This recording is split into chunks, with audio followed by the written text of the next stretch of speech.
You'll unmute yourself, Chris. Good evening, everybody. My name is Chris, and I'm an alcoholic. Hello. Now, I need to thank Stephen for asking me to share, and I completely forget now at this point how he even got my number. But he called up, and it was great to hear from another alcoholic that I just hadn't met yet. And what I have learned through all of this craziness of the last year is that even in a worldwide pandemic, they may be able to quarantine us physically, but they could never quarantine Alcoholics Anonymous, because we literally showed up overnight and practically broke the internet, getting meetings 24 hours a day and still carrying the message that there is hope and there is recovery to be found and that there is a way out. And so, I'm delighted, absolutely delighted to be a part of your meeting here this evening. And I want to start off too by thanking all the techie people. It was really awesome seeing, the beginning of your meeting, how you guys, got everything going. And Saturday night, I was actually on the IWC, and they even had an electronic countdown with thousands and thousands and thousands of women. And it just blew me away, because my brain doesn't work that way. The fact that we're even all on here, I cannot comprehend. And then to see something like that, to tell you how non-techie I am, but while I'm getting ready to come on and share on a Zoom meeting, I brushed my teeth because I had some stinky garlic at dinner, and then I put on perfume. And all of a sudden I realized these people can't smell you, Chris. They can only see you. So, this whole technology thing is just crazy to me. And right now, the truth is I'm on an iPad. Unfortunately, a laptop is not working. So for tonight, I can only see, it looks like Tim and Stu and Linda and Dawn. There's somebody with Dawn, but his name's not on there. Sheldon, Dan, Carol, and Carolyn. So you guys are responsible for how well this message goes. All right. It's on your shoulders, because if I see you napping, then hey, I don't think I can keep going, because I love being in a room full of people. I love the energy. There is nothing like being in a big bunch of alcoholics, is there?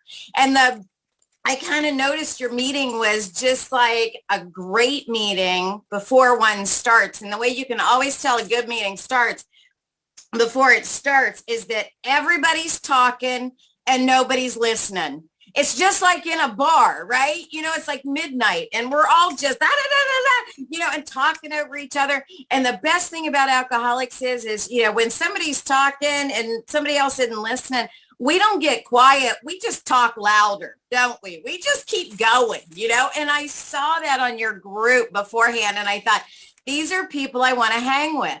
These are people I want to be in a room with. These are people I want to be sober with. So it really actually got me kind of excited to be on here tonight. That, and, I owe you my life. And more importantly than owing you my life, I owe you my son's life. I owe you my father's life. There are many, many people that were gravely affected by my alcoholism and are just as deeply affected by my recovery. And so when my alcoholism takes a day off, so will I. And that hasn't happened yet. So here I am. And the truth is, I was blessed with a seat in the rooms of Alcoholics Anonymous by the grace of a higher power that I didn't even believe in at that time on October 29th of 1994.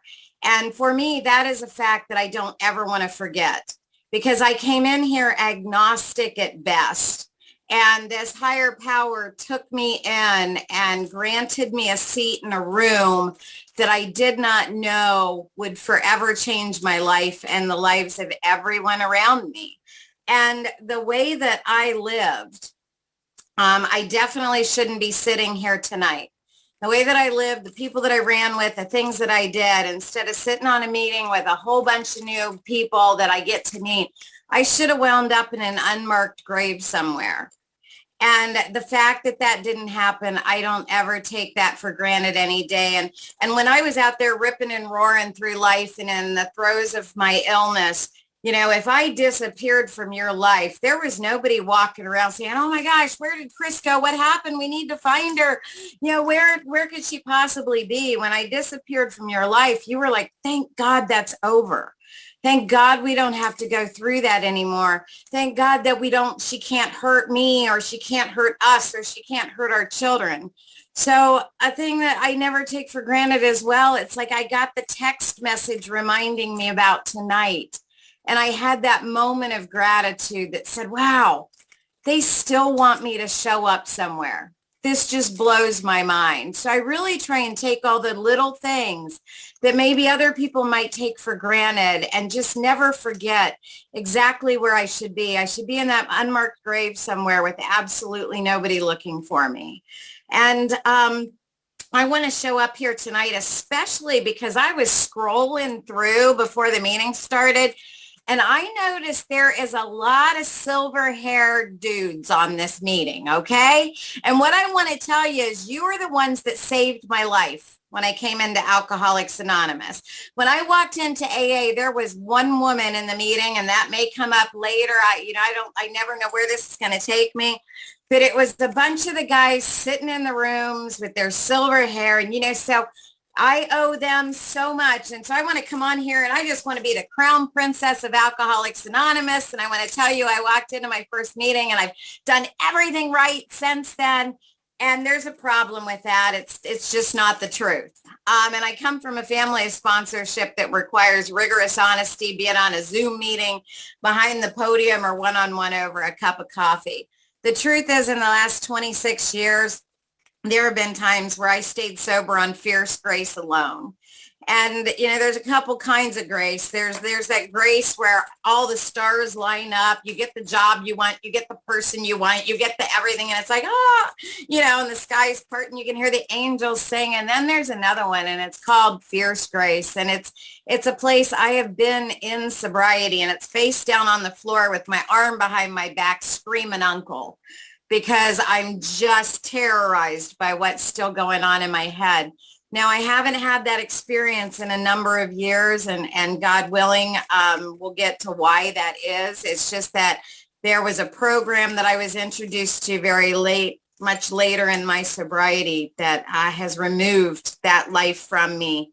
But oh gosh, just the fact that I am even here just blows my mind. And what I have learned from my experience is that the only person dying of untreated alcoholism is not necessarily the newcomer that might be on this meeting tonight, or the person that hasn't even made it into our rooms yet. It might be the person that has 5, 10, 15, 20 years away from their last drink, and they're sitting on this Zoom meeting and they're absolutely miserable, and they're thinking, wow, even AA is not working for me anymore. And I don't want to tell that part of my story because, like I said, I want to be the perfect little princess and have done everything right. I want to come into your little meeting, truth be told, with a little tiara on and a sash that says Miss AA. Because that's who I want to be. My alcoholic ego still wants that, but that's not who and what I am. And I almost died sitting in the rooms, hearing how wonderful your life was and that everything was perfect and that there was never anything going wrong. And I was sitting there, and there was several years, double-digit sobriety, and there was a lot going wrong. But fortunately, gosh, it's been about 9 years ago I was restored to sanity through this program, and I've not had to live that way since. And there have been times all through my sobriety that I have never been unwilling to do the next right thing, but there have been times where I've been incapable because I have gotten so full of self-will and so far away from being in alignment with my higher power and alignment with all of you that I took actions that were just we're not in alignment with the spirit of our 12 steps. But what got me here, how it all started, I'll do my best in a general way. And that's that, our family legend states that my alcoholism raised its ugly head for the first time ever when I was about 4 years old. What happened was my parents had given my brother and I, he was 8, I was 4, a glass of cold duck champagne on Christmas Eve to knock us both out. And it had the effect my parents wanted on my brother. He promptly went into bed, laid down, and dreamt of sugar plums all night long. And my family states that little Christy at 4 years old appeared in the doorway approximately 17 times that night asking for more juice. So, was I born alcoholic? It sure, evidence looks that way, but who knows? All I know is that very night, apparently something changed in a 4-year-old child. I obviously didn't become a daily drinker after that, but I started putting things into my body that would change me from the neck up when I was about 11 years old. I grew up in a big city, but at 14 years old, I had my first experience with as much alcohol as I could possibly put into my system. And what happened to me that night is I found the higher power I didn't even know I was looking for. Because before that night, I had all that stuff going on in my head that we hear so many people talk about, where I felt like I wasn't smart enough, I wasn't rich enough, I wasn't pretty enough, I wasn't tall enough. And the tall enough thing is true. I'm like not even 5 feet tall. I'm 4'10". But, whatever I saw in you, I couldn't measure up. And then there was this other voice that came into my head that was always like, what do you mean you're not enough? They're always telling you you're too much. They're saying you're too loud, you're too rowdy, you're too desperate, you're too needy, you're too angry, you're too emotional, you're too violent, you're too bitter. I don't remember them ever saying you're too nice. But you know what? I wouldn't have known it or remembered it if they did, because I have this thing that my friend Ed M., who's in the big meeting in the sky now, always called the 299 to 1 theory. He said, Chris, if there was 300 people in this room tonight and 299 of them said, Chris, I love you, I'm so glad we met. And then one of them said, I don't like your shirt. Guess who now owns my life? Guess who I'm thinking about morning, noon, and night? Guess who I'm having conversations with at 3 a.m. that you don't have the ability to be at? And I'm telling you exactly what I think of you and what I think you need to do. And then I would walk into a room full of people at that point in my life, and I literally believed I could look you in the eyes and read your mind, and I knew what you were thinking about me. And what you were thinking about me was never nice, but you didn't know that I knew what you were thinking about me, because I walk into a room, I'd be like, hi, how's it going? What's happening? How is everybody? And it wasn't that I was all happy, joyous, and free. It was that somewhere along the lines, I got this crazy idea that if you saw how black and how dark and how broken it was inside of me, you'd recoil in horror and you'd run right out the door. And there was like only one thing worse to me than being in a room with all of you and what you're thinking about me. And that was being in a room alone with me and what I'm thinking about me.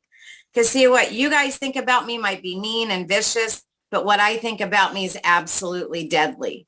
Because that's what I take actions on. That's what I drink at. That's what I act on. And so my life just got instantly crazy at 14 years old. By the time I was 15, I'm running out of the backs of bars down on Ohio State campus that are getting raided. By the time I'm 17, it's taken a toll on my education. I had written and produced a public service campaign for PBS television when I was 17 years old. I was the youngest person in Ohio that had ever done that. And I don't tell you that to brag. I tell you that to tell you where my alcoholism was already taking me.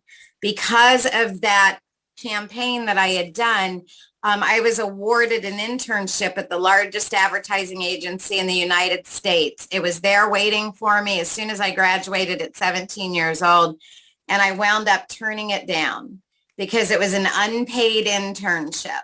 And at 17 years old, I already realized that I couldn't do what I needed to do and get what I needed to get without any money in my pocket. So instead of following a dream that I had always had and having this career set for life, I went back working at the local discount store, rearranging their little plastic shoes for probably about $2 an hour. And that's what I do when I'm handed amazing opportunities. I had an opportunity right after that at 18. I had a cousin who was corporate attorney for Cincinnati Reds and Boeing Aircraft. And he offered to take me down to Cincinnati. He said, Chris, the way you love to argue, you would make a fabulous attorney. And so he said, come on down, we'll get you into undergrad, then we can get you into grad school, and you can have a job at the firm when you graduate.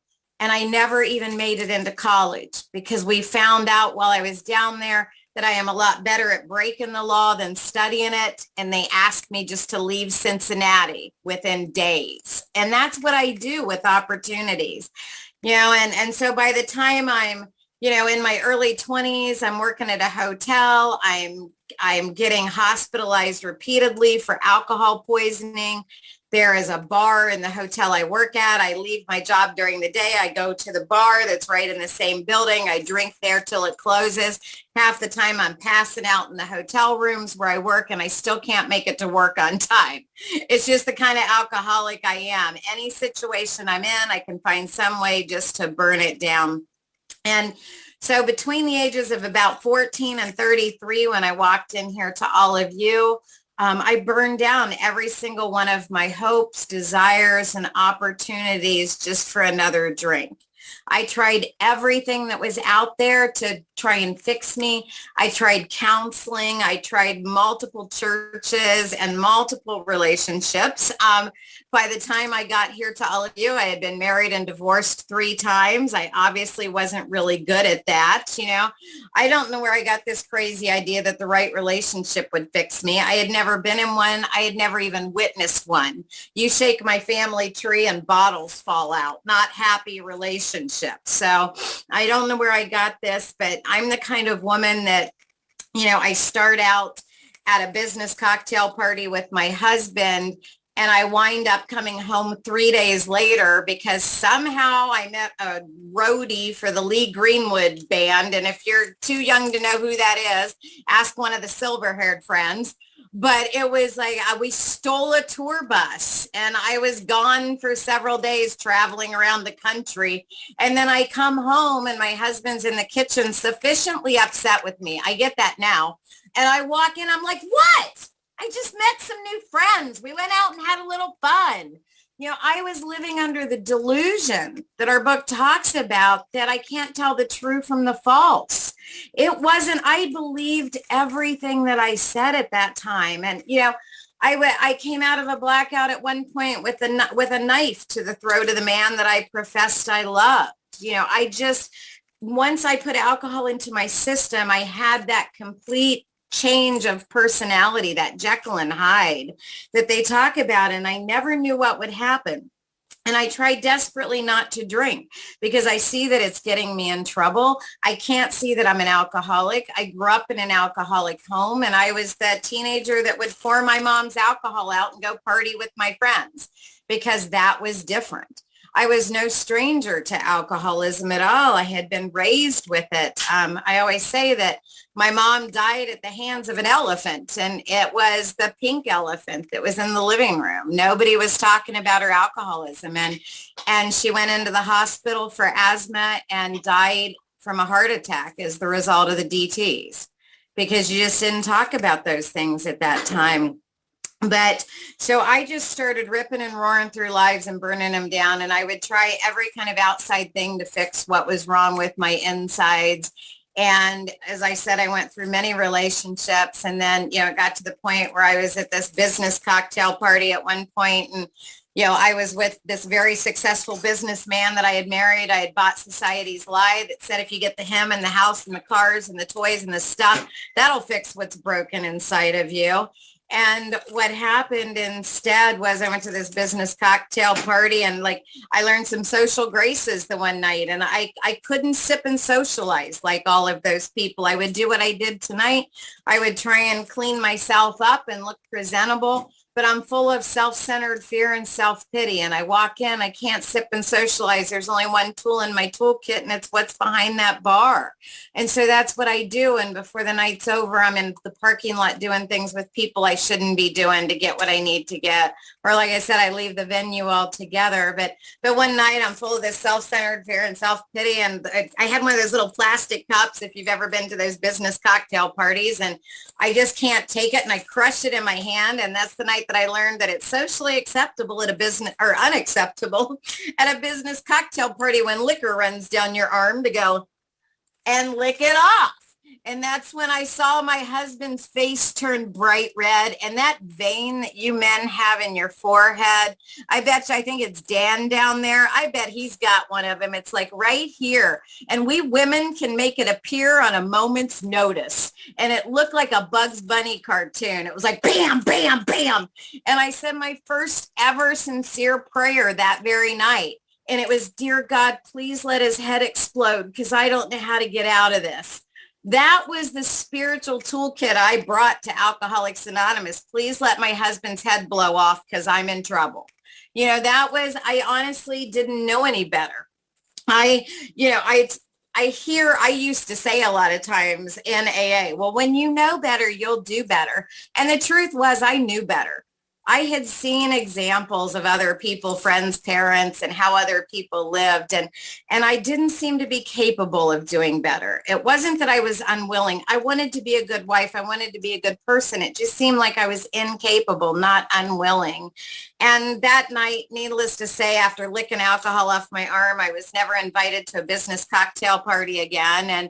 But I went home and I'm that alcoholic. Not only do I have the delusion, but the illusion that I can drink like a normal person. I have the delusion where our book talks about that I believe I can wrest satisfaction and happiness out of the world if I just manage well. So I got home. I'm like, I got the him, I got the house, I got the car, what could possibly be missing? And the only thing I could come up with was a child. And so that's exactly what I did was I got pregnant on purpose to fix what was broken inside of me. And I didn't even know what it was. And that's not to say that I didn't want that child. I wanted him more than breathing. From the time I was a tiny little girl, I had always wanted to be a mother. That was my career goal at one point. It was just to be a mom. And what happened is I'm trying desperately not to drink. I don't have a sufficient solution. And when I don't have a sufficient substitute to alcohol, my character defects rule my life. And I get crazier and I get crazier just trying not to drink. And I'm leaving claw marks in everybody and everything around me when it should be the happiest time of my life. I eventually have that little boy and they lay him in my arms. And I have this visceral knowing that I couldn't have put into words then, but I can now, that says, oh my gosh, Chris, a baby's shoulders are too tiny to carry the disease of alcoholism on, much less a program of recovery. What are you going to do now? And I wanted more than anything in this world to be the most amazing, beautiful, perfect mom. And I tried so hard, but I was absolutely driven by the disease of alcoholism. I had no idea. I had lost the power of choice. And as I'm just trying not to drink, I'm getting crazier and crazier and crazier. And what happens to me if I don't have a sufficient substitute, I do one of two things. I get suicidal or I drink again. There's no in between. I'm that real alcoholic that's outlined in the big book. And that's exactly what happened when he was just a little boy. I got myself locked up in a psychiatric unit under a suicide watch with papers that said I was a threat to myself and all of society, including this little boy that I had brought into the world to fix me. And I couldn't understand it because I was trying with everything I had. I didn't understand at that time. I didn't have the necessary power. The lack of power was my dilemma, and that I could always give it 150% and it would never be enough. They eventually released me from that hospital into my husband's care. He couldn't take living with me because, like I said, my character defects rule my life when I'm not drinking, and I don't have all of you. I'm like that little guy that used to be on the Verizon commercial and like defected to Sprint or somewhere like that. And he would walk around behind people all the time going, can you hear me now? Can you hear me now? Can you hear me now? Can you hear me now? Can you hear me now? Can you hear me now? That's what living with me is like when I don't have alcohol in my system or you. I am constantly behind you, putting these demands on you to fix what is wrong with me. And so he left and I climbed right back into the bottle. I don't know if I had a conscious thought whether I was going to drink or not, but if I would have, it would have sounded like this. See, look, I wasn't drinking and he still left. Obviously, alcohol's not the problem. He was. And so I just, when I'm in my drinking, I'm a chronic victim. It's always your fault. You're always doing something wrong. and I was off and running. I had no idea. I was looking for just a little bit of relief. And instead, what I got was this: as soon as I put alcohol back in my system, it was this level of unmanageability such as I had never known. And now I'm dragging this tiny little boy through the disease of alcoholism with me. And I'm leaving him places he shouldn't be left with people he shouldn't be left with. And I'm burning my life to the ground all over. And I'm drinking so much, and I'm not getting to work as often. And so there's times where I've only got enough money to feed my son or to feed my alcoholism. And the truth is, my little boy went hungry on many occasions. And the day came, I was in town, in our little town, and a man walked up to me that I had seen. I had met him at one of the churches I tried to go to for healing. And trust me, I have nothing against any churches. They are beautiful. It didn't work for me until my alcoholism got treated. But he handed me his business card in broad daylight, and he said, "Chris, I've been watching you." He said, "Your eyes are yellow, your skin is gray, and you're about 30 pounds heavier than you were a month ago." He said, "You are dying from chronic alcoholism. Your body is poisoned and you're going to die. And that little boy you're dragging around deserves better than this." And I went home and I threw that business card on the kitchen counter, and I thought, what does he know about me? And then within the next few months, the only thing that I'm going to tell you, because this is a co-ed open meeting, is that I did everything that a woman needs to do to get what a woman needs to get to continue in the disease of alcoholism. And I drugged my son through all of that. And the day came when I thought I had left my son somewhere, and I wasn't sure if I had brought him home from a beer wine stop in the morning. And I go running through the house, and I'm knocking over furniture, and I'm tearing things down. I'm tearing everything apart. And I finally see my son, and he's sitting in the living room, and he looks up at me and just looks back down and keeps playing with his Hot Wheels. And you see, what got me that day, it wasn't the fact that my little boy, that his ribs were showing more that they should have been showing because he wasn't eating enough. It wasn't the fact that he had little bruises on his body, not because I was hitting him, but somewhere along the lines, I got this idea that a good mom tucks her baby in bed. Like I said, I knew better. I just wasn't capable of doing better. And his bedroom was on the second floor, and night after night I would be drunk, and I would try and get him up to tuck him in bed, and we'd fall back down those steps, and we'd go back up and we'd fall back down. That isn't what got me to call you. What got to me that day was my little boy looked up completely unaffected by a mother that was screaming and yelling and cussing and breaking furniture. That little boy had learned to accept the unacceptable. And right then I turned and I looked at the fridge because I was going to get a beer out, because when I'm full of guilt, shame, and remorse, I don't pick up the phone. I pick up the bottle, and I saw that man's business card. And I looked at the business card and the fridge and my son, and the business card, the fridge, and my son, the business card, the fridge, and my son. And it seemed like it was hours, and it was probably seconds. But I was at that jumping off point that our book talks about, that I couldn't imagine a life with or without alcohol. And you see, I didn't know what that man had to offer on the other end of that business card. And so I opened the fridge, grabbed a beer, chugged half of it down, and then I picked up the phone and made a call. And that's why if somebody walks into my meetings when they're in person, or I see them at some kind of AA event smelling of alcohol, I never say, "Come back when you haven't been drinking." Because you know what? It may have taken that half a beer or that shot of whiskey to give them the courage to get into those rooms. I come from a family of sponsorship that says we don't shoot our wounded.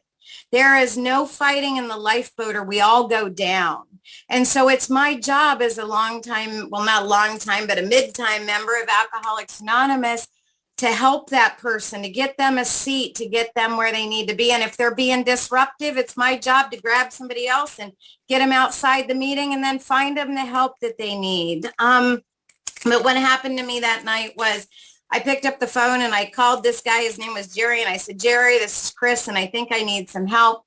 And he said, "Are you ready to quit drinking?" And I was as honest as I could be. And I said, "Jerry, I don't know if I can quit drinking, but I want to quit suffering.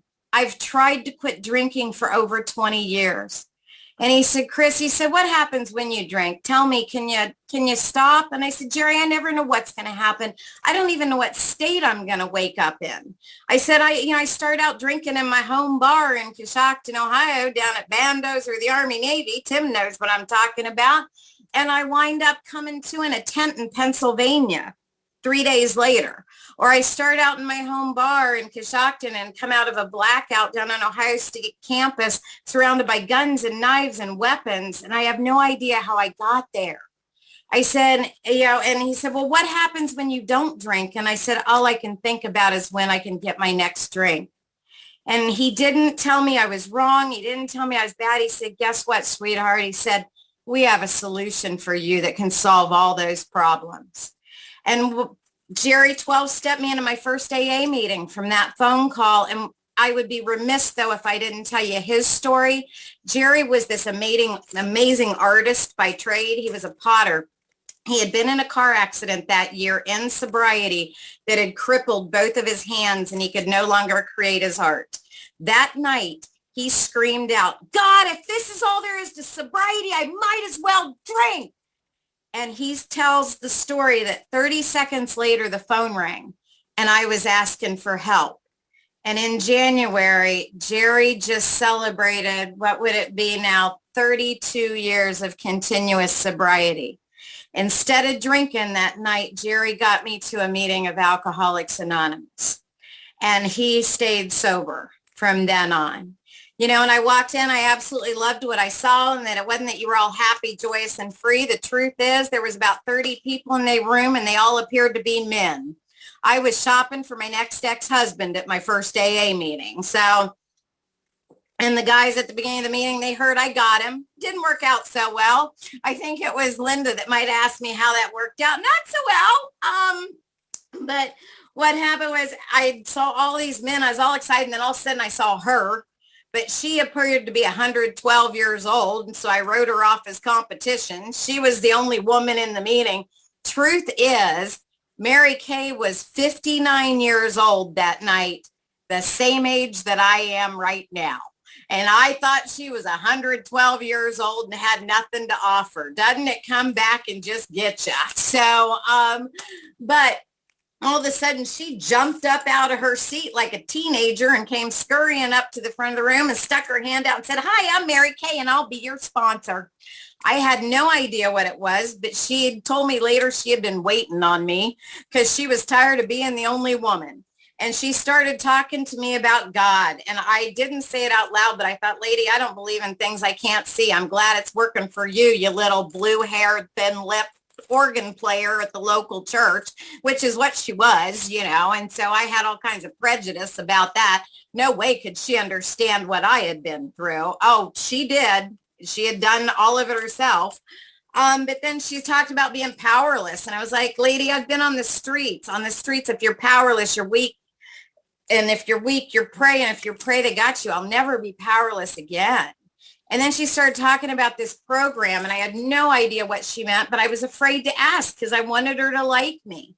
And I understand now that's no different than if I would leave my house tonight and get shot in the chest in like a drive-by shooting and walk into my local ER and say, excuse me, but I have a little scratch on my chest. They'd send me back out and into my car now in the days of COVID and say, we'll be out with you as soon as we can get to you. And 3 hours later, they'd find me bled to death in the parking lot. Is it the hospital's fault? Absolutely not. I didn't tell them the true nature of my wounds. I wasn't telling you guys anything. I took fake it till you make it to an art form. I became like a spiritual parasite. Everything that you would say about your God, I would memorize it at a meeting, and then I'd spit it back at you at the next discussion meeting. So I sounded like I knew what I was talking about. I had absolutely no idea that I was dying of an illness that is so deadly that it requires more than belief. It requires more than faith. It requires this direct experience with a higher power. And I didn't know that. So what happened to me practicing what I lovingly refer to as buffet AA now, where I do a little bit of this step and a little bit of that, just enough to keep you off my back. All I know is that I got a problem I can't fix and a solution I can't understand. And what I find out is I find myself laying on my bedroom floor, wrapped in a purple robe, soaked in my own sweat, shaking worse than I had ever shook coming off of any drunk, with a handgun ready to eat a bullet. Because I was convinced at 4 years away from my last drink, hanging out in meetings of Alcoholics Anonymous, that even AA wasn't going to work for me. And the truth of that story is AA works beautifully. I wasn't working AA. I was half measuring it. And all of a sudden my phone rang, and it was before the days of caller ID. And for some reason, I believe it was divine intervention, I answered the phone. Now I'm laying there with a gun ready to take my own life, and I answered the phone, hello, because I'm still faking it and lying in everything that I do. And it was that same guy that had stopped me on the street corner that day. His name is Jerry. And he did not believe the lie that I've said in AA. If you want what we have, you'll find us. Jerry noticed I had been missing from 3 meetings. That was all. And he called me and he said, Chris, are you okay? I'm worried about you. And I wanted to say, yeah, I'm fine. I'm great. And right then this line from this book, Dante's Inferno, just came into my head. And it was a book I'd read clear back in high school. And I'm in my mid-30s now. And it said, the hottest place in hell is reserved for those who in times of crisis choose to sit on the fence. And I knew I had been sitting on a fence in Alcoholics Anonymous for 4 years. I was out of ideas. I was out of options, and I was ripe for the picking. And I said, Jerry, I said, I don't know what I'm doing, but I think I need some help. And he said, honey, there's going to be somebody, she's on their way to get you. Can you hold on just for about a half an hour? He said, she's coming in about 35 miles away. And I said, yeah, I can. And he had already had it all set up, and she came in, she picked me up, she drove me back another 40 miles, and she took me into my first ever women's meeting, and they were studying the big book of Alcoholics Anonymous. And these women let me take over their entire meeting, and I emotionally vomited all over their table. I told them I didn't know what I believed. I didn't know if I believed.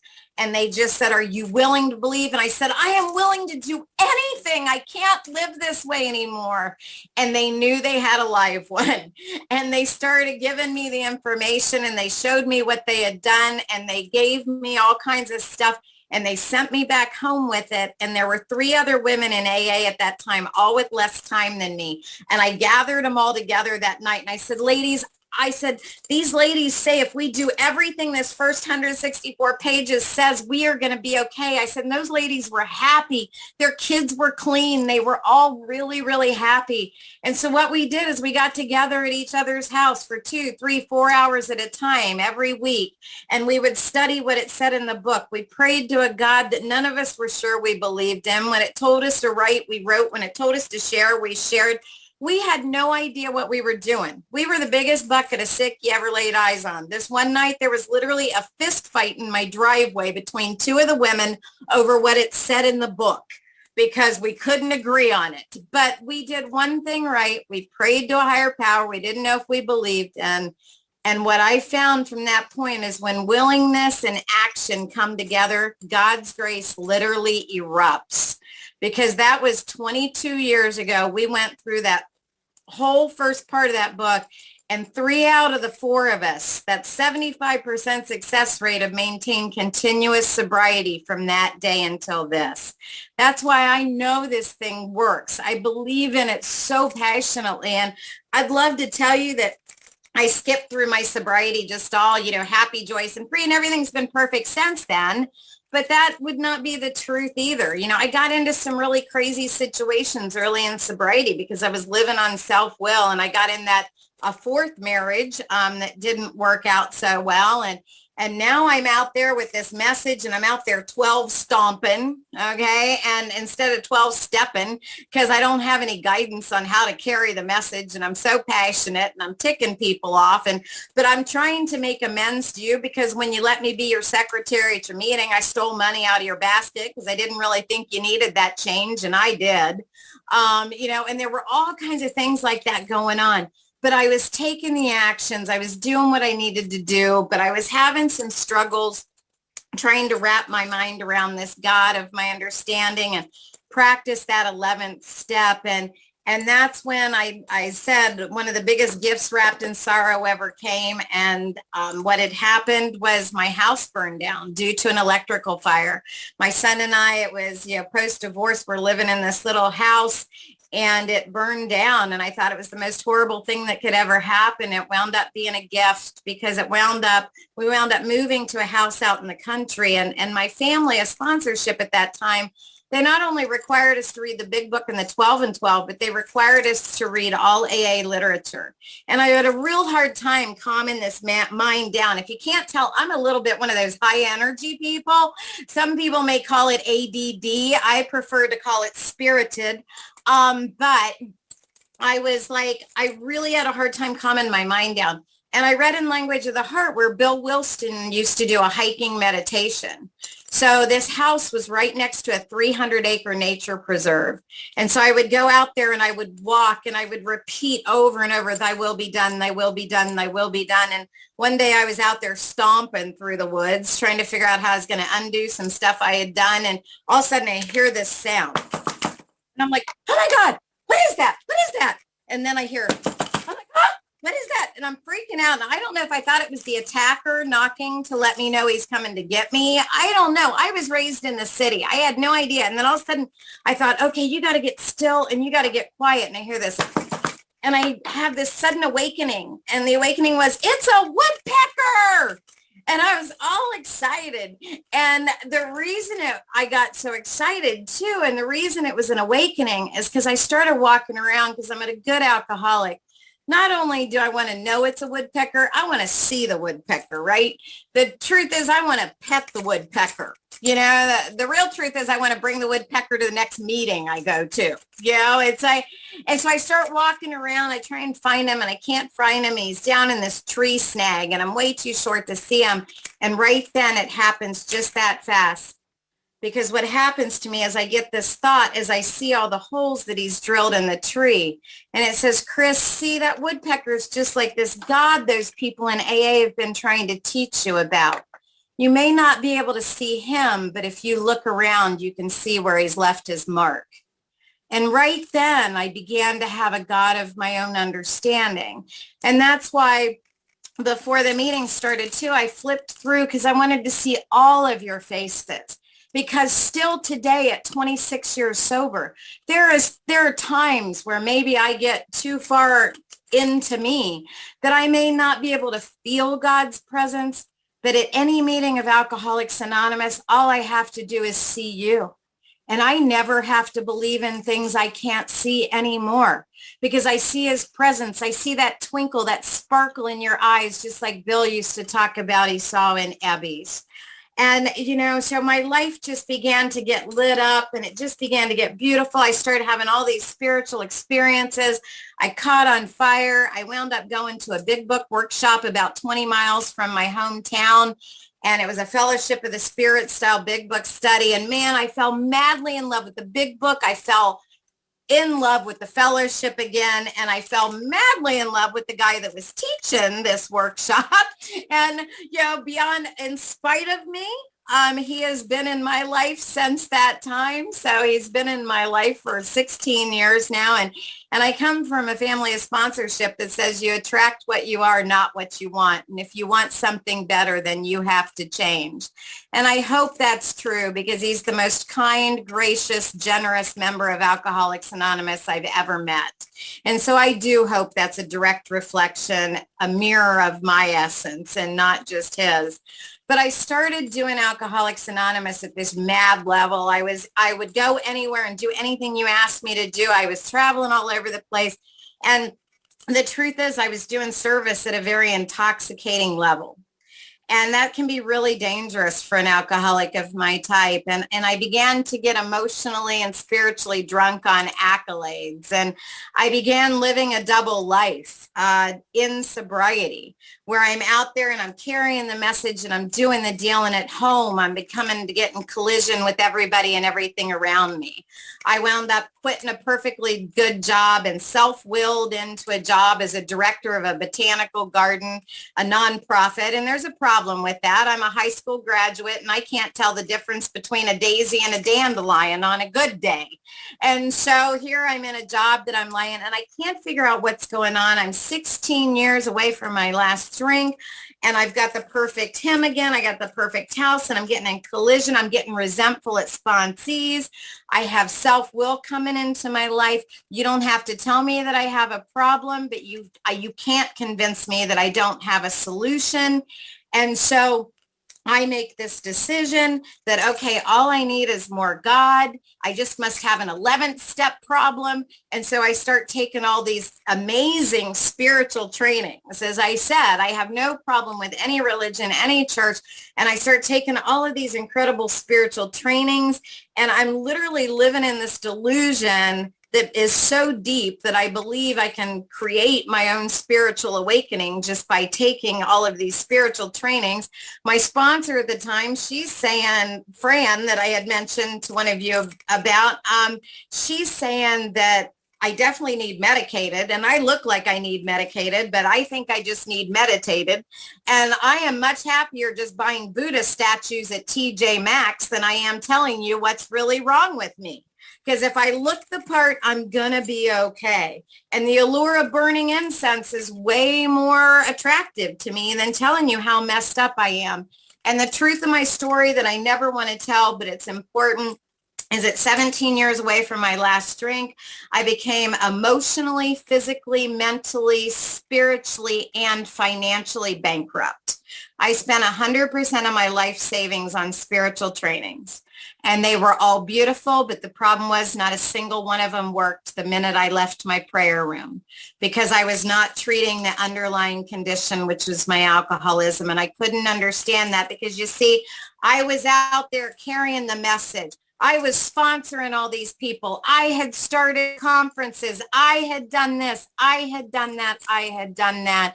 And I hope you hear what I'm saying. It was the reemergence of self. The alcoholic ego had rebuilt and was coming into my life. And what happened was Bob came home one day and handed me a set of CDs like this. He handed them to me like you do a dog that you're handing him a bone that you're afraid he's going to bite you. And he goes, I think you really ought to take a listen to this. There's a lady on here that might really help what you're going through. And I snatched him and I threw him on the counter just like I did in that business card. And the day came when I was in enough pain that I grabbed one of them and I jammed it in the CD player. And I thought, can't wait to hear what this lady has to say. And as I said, I was 17 years sober when this happened. And this woman came on and she said, hi, my name is Katie Parker. I'm from Austin, Texas. And at 17 years away from my last drink, I was dying in the rooms of Alcoholics Anonymous. I was living in the bedevilments and I was a prey to misery and depression. I had, I couldn't make a living. I was having problems in all my personal relationships. And I literally thought she had been hiding under my bed. And I even walked out to Bob. I'm like, have you talked to this woman? And he said, no, I swear I haven't. And I realized listening to her, she started talking about all of this and she gave me a sufficient first step experience for somebody that had double-digit sobriety. And I became aware in that moment that I thought I had an 11th step that was really a third step issue. That I didn't need more God. God was always big enough. I needed less Chris. And that was being all hidden underneath all these 12-step commitments that were actually covering up this level of unmanageability such as I had never known. And here was this woman on this CD with a real answer. And she started talking about how she was applying our spiritual disciplines to every area of her life. And I wasn't doing so good. I was not drinking, but I was having problems in my family, my finances, my relationships, on my job. And so what I did was we are better than the FBI at finding somebody in Alcoholics Anonymous. And I got on the horn and just asked a couple people, does anybody know how to get a hold of Katie P in Austin, Texas? And within 15 minutes, I had her home phone number, her cell phone number, her husband's cell phone number. And what I did was I started stalker calling her. And for the next 7 days, I called her relentlessly. And the first day it was, hi, this is Chris from Ohio. I'd really like to talk to you. I know we've never met. And by about day 4 of calling her at least once a day, it was, hi, this is Chris from Ohio again. I would really like to talk to you. And by day 6, I was convinced she wasn't who she said she was. She was full of crap. She was just another one of those people out there sharing like I had been, that was just giving it lip service and didn't mean nothing. And so I made a decision at that time. I was going to tell her exactly what I thought of her if she ever called me. And so on day 8, Katie called me and she said, "Hi, Chris, this is Katie from Austin, Texas. And honey, I got all your calls." And she said, "I've been out of the country for the last 14 days and haven't had any cell service. I sincerely apologize for not getting back with you. You sound like you're in trouble. Can we talk?" And what happened was long distance from Austin, Texas to Coshocton, Ohio within 30 days, long distance on the phone. I walked through all 12 steps. At the end of 30 days, for the first time ever in my recovery, I was either completely current on all of my amends or I had made payment plans for them. And what happened to me at that end of that 30 days is I was rocketed into that 4th dimension of existence that I thought you were all lying about. I got lit up by that sunlight of the spirit and I exploded. It was a feeling like I had never had in my life, and it has never left me from that day until this. And the reason for that is because I live in those spiritual disciplines that our book talks about. I practice these steps and I live them. I wasn't using this as a design for living, as a way of life. I do that now. My AA life and my work life and my family life, they're not all separate. I practice these principles in all of my affairs. And I know I'm running out of time, which I hate that, but so I'm going to have to wrap this up. But what I can tell you is that I found what I was looking for in the bottom of every single bottle in the rooms of Alcoholics Anonymous, through the steps of Alcoholics Anonymous. And I have been changed into the woman that I hated. And notice I didn't say I changed, because I don't do anything anymore. The woman that thought she was doing everything is gone. That woman has been removed. I was blessed with that psychic change that I didn't think could ever happen to a woman that was as beaten and as broken as I was. And what's happened is you've turned me into that woman that is truly happy, joyous, and free. And what I've learned is that sometimes the best 12th step that I can do is just a good 11th step, because tonight you may have rejected my suggestions. You may even refuse the love that I'm trying to share with all of you tonight. But what I know is you're defenseless against my prayers. And as soon as I get off this meeting tonight, I'm going to hit my knees and try and remember each and every one of your beautiful faces and take you all into prayer. And that's when you'll get the best that I have to offer. And I will tell all of my girl gang friends all about you tomorrow. There's a whole bunch of us. We lovingly refer to ourselves as the wenches in the trenches, because there is nowhere we won't go for Alcoholics Anonymous. And there's nothing that we won't do to try and carry this message, because we all know our lives have been saved. And I wish I had time to tell you about the amazing young man that my son became, but I don't. All I can tell you is that because of Alcoholics Anonymous, he is an altruistic, incredible, wonderful man that has turned to the rooms of AA without having an alcohol problem, where he learned about prayer and he learned about altruism, and he still uses all of those things in his life. And do I deserve this life? I absolutely don't know if I do. Our book says God wants me to be happy, joyous, and free. But what I know is that my dad deserved the woman you turned me into, especially when he was older and needed taken care of. My son deserved the mom you turned me into. My employer deserved the employee that you turned me into. But I have one request for you as I close. And that is, I've tried to give you the best that I could come up with tonight. I was a little tired after work, so I hope God showed up in his infinite way. But about 700 miles west of here, there's a tiny little blue-eyed blonde that is 9 years old, and her name is Briley Jane, and she is my granddaughter. And my son's favorite line is, "Mama, it's bad enough that she looks like you, but does she have to act just like you?" So can I ask if you would please keep the rooms of AA open, keep them strong, just like this meeting obviously is.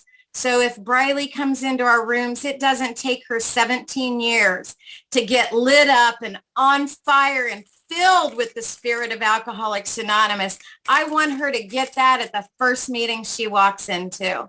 So thank you so much, and I love you all.